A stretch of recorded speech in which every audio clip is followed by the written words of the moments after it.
शांताकारं भुजंगशयनं पद्मनाभं सुरेशं विश्वधारं गगनसदृशं मेघवर्णं शुभांगलं लक्ष्मीकान्तं कमलनयनं योगिभिर्ज्ञानगम्यं वंदे विष्णुं भवभयहरं सर्वलोकैकनाथं। हरे कृष्णा। प्रिय भक्तजनों, आप सभी का स्वागत है। आज चैत मास के शुक्ल पक्ष की एकादशी तिथि है और चैत मास के शुक्ल पक्ष में आने वाली एकादशी को कामदा एकादशी कहा जाता है।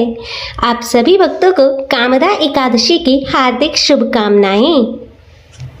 भगवान श्री हरि विष्णु की कृपा आप और आपके समस्त परिवारजनों पर सदैव बनी रहे। भगवान विष्णु आपका कल्याण करें। प्रिय भक्तजनों, आज हम इस वीडियो में एकादशी माता की कथा सुनेंगे। तो आप सब भक्तजन बड़ी ही श्रद्धा, ध्यान पूर्वक और प्रसन्न चित मन से एकादशी माता की कथा को श्रवण कीजिएगा। तो सभी प्रेम से बोलिए, एकादशी माता की जय। श्री लक्ष्मी नारायण भगवान की जय।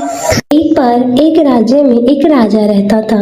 राजा बहुत ही बुद्धिमान और बलशाली था। राजा सदा ही अपनी प्रजा का बहुत अच्छे से ध्यान रखता था। प्रजा भी राजा को बहुत पसंद करती थी। राजा की दो बेटियां थी। राजा अपनी दोनों बेटियों से बहुत प्रेम करता था। राजा की छोटी बेटी देखने में बहुत ही सुंदर और आकर्षक थी और वहीं राजा की बड़ी बेटी छोटी बेटी के मुकाबले थोड़ी कम सुंदर थी। राजा की छोटी बेटी माता का पूजन किया करती थी और सभी लोग राजा की छोटी बेटी से बहुत प्रेम करते थे और बहुत प्रशंसा किया करते थे।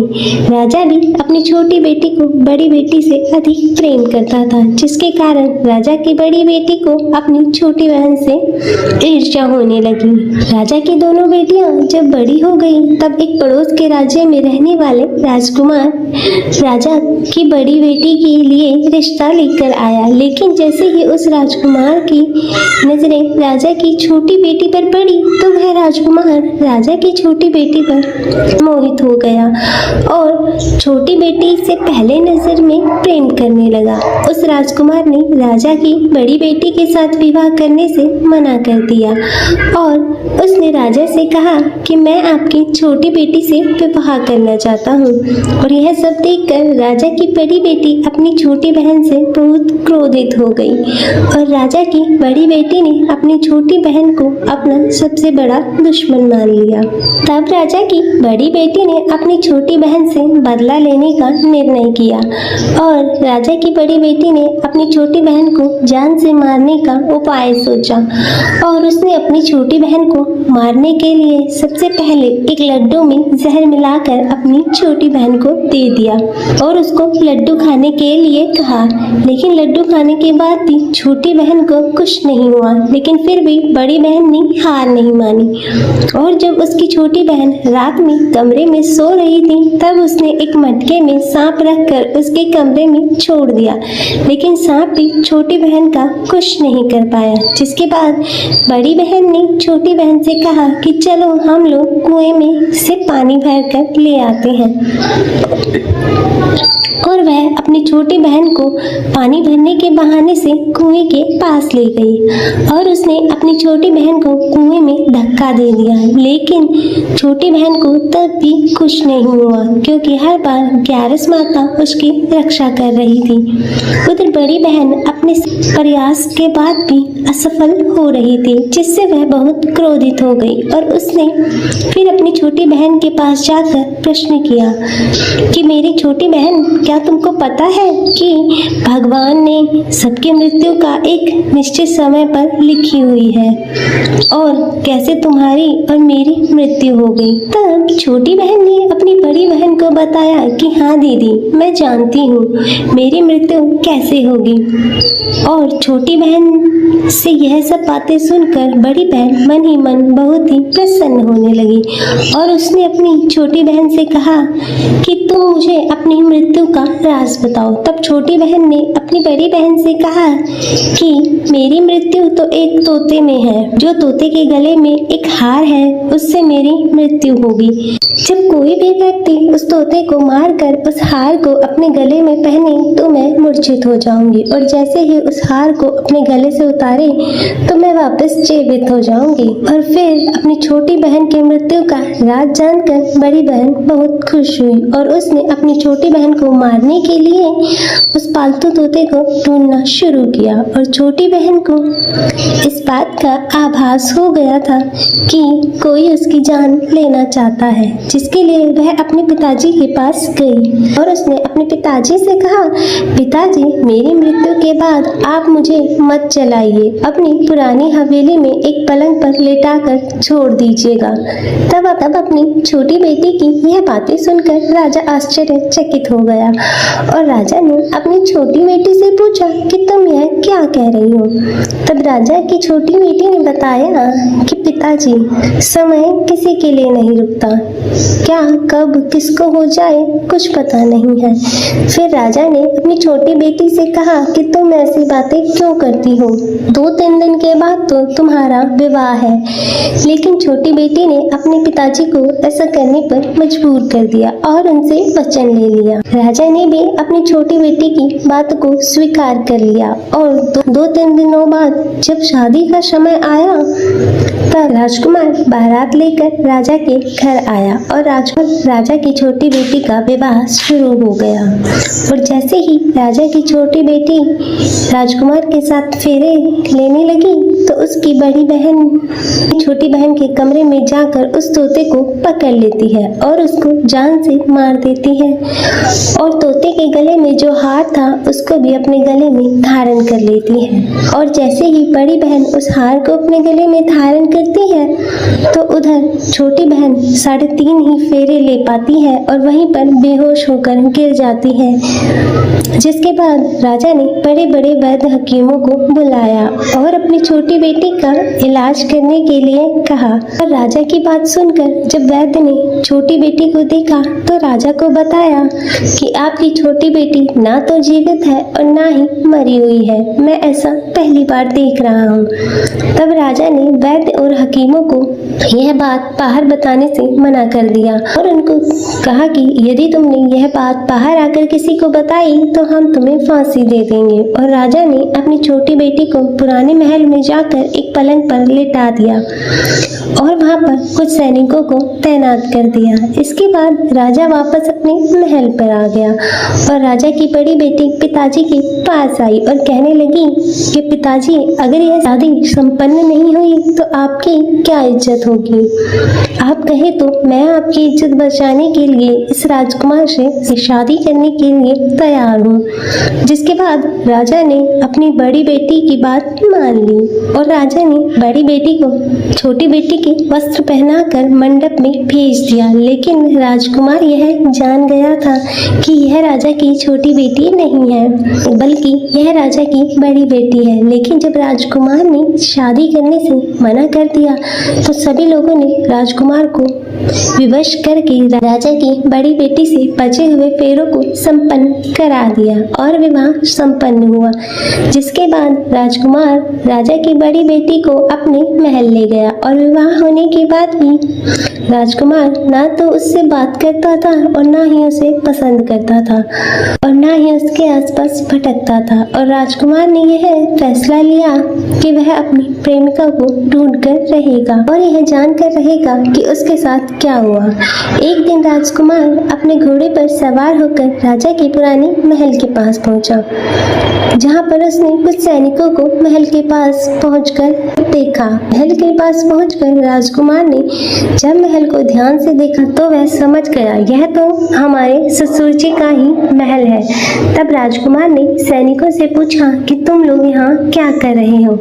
इस महल के अंदर उस पलंग पर कौन लेटा है? जिसके बाद सैनिकों ने बताया कि यहाँ पर राजा की छोटी बेटी लेटी है और राजकुमार यह सुनकर बहुत ही प्रसन्न हो गया और वह तुरंत अपनी प्रेमिका के पास पहुंच गया और उसकी सेवा करने लगा। जैसे ही रात हुई तो राजा की छोटी बेटी उठकर खड़ी हो गई और राजकुमार यह देखकर बहुत खुश हो गया और उसने अपनी प्रेमिका से पूछा कि तुम यहाँ क्या कर रही हो? तुम मेरे साथ घर चलो। तब राजा की छोटी बेटी ने राजकुमार को सारी बातें बता दी कि मेरी जान एक तोते में बसती थी और मैंने यह बात सिर्फ अपनी बड़ी बहन को बताई थी और मुझे पता है कि उसने ही मुझे मारने का प्रयास किया है। उसके पास एक हार है जिसको वह सुबह पहन लेती है और रात को उतार देती है। जब तक वह हार को पहन कर रखती है तब तक मैं मूर्छित रहती हूँ और जैसे ही वह हार को उतार देती है तो मैं जीवित हो जाती हूँ और जब तक मेरी बड़ी बहन के पास वह हार रहेगा तब तक मैं ऐसे ही जीवित और मूर्छित होती रहूंगी। अगर मेरी बड़ी बहन के पास जो हार है वह मेरे हाथ लग जाए तो मैं हमेशा के लिए जीवित हो जाऊंगी। तब राजकुमार यह सब बातें सुनकर राजा की छोटी बेटी के पास रहने का निर्णय लेता है और उसने अपने बचे हुए सारे फेरे उसी पलंग पर लेटी हुई राजा की छोटी के बेटी के साथ ले लिए। अपना विवाह पूर्ण कर लिया और वहीं पर वह रहने लगा और देखते ही देखते कुछ समय में राजा की छोटी बेटी और राजकुमार की पत्नी गर्भवती हो गई। एक दिन राजकुमार को किसी काम से बाहर जाना पड़ा। तब छोटी बहन के पेट में बहुत तेज दर्द होने लगा जिसके बाद उसने माता का आह्वान किया। जिसके बाद वहाँ माता प्रकट हुई और उन्होंने अपने भक्त का दर्द दूर किया और एक पुत्र की प्राप्ति कराई। तब वहीं पर अचानक से राजकुमार भी आ गया। राजकुमार ने ग्यारस माता को देखा तो वह आश्चर्यचकित हो गया। उसने तुरंत ग्यारस माता को प्रणाम किया और ग्यारस माता ने राजकुमार से कहा, जब तुम्हारा पुत्र 5 वर्ष का हो जाए तो तुम आकर अपनी पत्नी का हार इसके गले में डाल देना। और देखते ही देखते राजा की छोटी बेटी का पुत्र 5 वर्ष का हो जाता है। तो राजकुमार अपने बेटे से कहता है कि मैं कुछ काम से बाहर जा रहा हूँ, तुम अपनी माता का ध्यान रखना। और वह वहाँ से चला जाता है। राजकुमार को बाहर निकलता हुआ बड़ी बहन के सैनिक देख लेते हैं और बड़ी बहन को जाकर सारी बात बता देते हैं। जिसके बाद बड़ी बहन अपनी छोटी बहन के पुत्र को उठवा लेती है और उसको मरवा देती है। छोटी बेटी के पुत्र के 2 टुकड़े करवा देती है। पहला टुकड़ा चक्के के पास छुपा देती है और दूसरा टुकड़ा अपने पलंग के नीचे रख लेती है।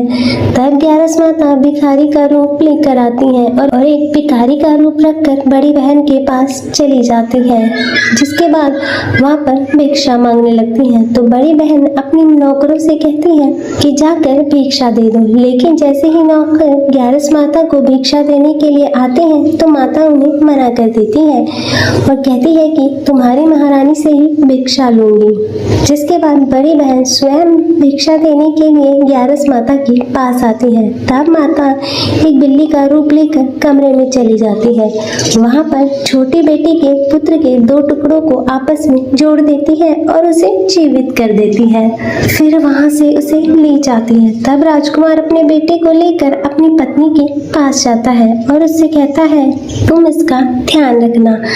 अगर तुम इस बच्चे का अच्छे से ध्यान रखोगी तो मैं तुमसे बात करूंगा। और एक दिन राजकुमार अपने बेटे से कहता है कि तुम अपनी माता से उनके गले का हार मांग लो। पिता की बात मानकर राजकुमार का बेटा अपनी माता जी के पास जाता है और कहता है, माता मुझे तुम्हारा हार चाहिए। यह सुनकर पहले तो बड़ी बहन बहुत क्रोधित होती है, पर उसको याद आता है कि राजकुमार ने कहा था कि मैं इस बच्चे का अच्छे से ध्यान रखूंगी तो वह मुझसे बात करेंगे। जिसके कारण वह उस हार को उस बच्चे को दे देती है और तुरंत हार को ले जाकर वह अपने पिताजी को दे देता है। और तभी राजकुमार अपने बेटे को लेकर वहां से जाने लगता है और अपनी पत्नी से कहता है कि तुम हमारे लिए खाना बनाकर रखना, मैं शाम को आकर तुम्हारे साथ खाना खाऊंगा।